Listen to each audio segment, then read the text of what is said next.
Starting off with 1 pack of mushrooms, finely chopped, 1 small onion, finely chopped, some oregano to sprinkle, I'm using a tablespoon, 1 jar of tomato passata. Now I've got 3 very small carrots which I've finely chopped, 2 celery sticks, finely chopped, 1 teaspoon of salt, and 4 or 5 cloves of garlic, thin sliced.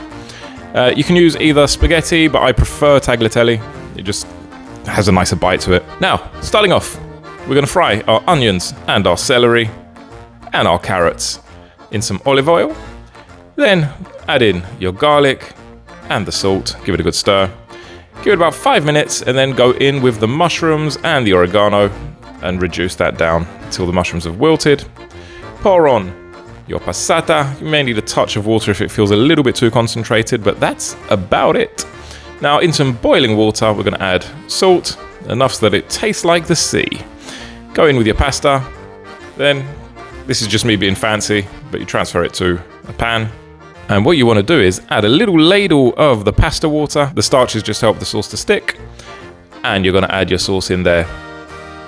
I'm serving it up with a sprinkle of coriander because I very much like that, but you can also use basil and some vegan Parmesan cheese.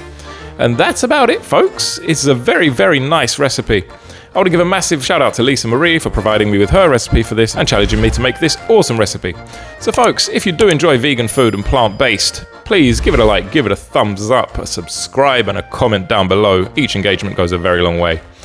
Ciao for now. See you on the next one, because that's how you make Lisa Marie's Vegan Bolognese.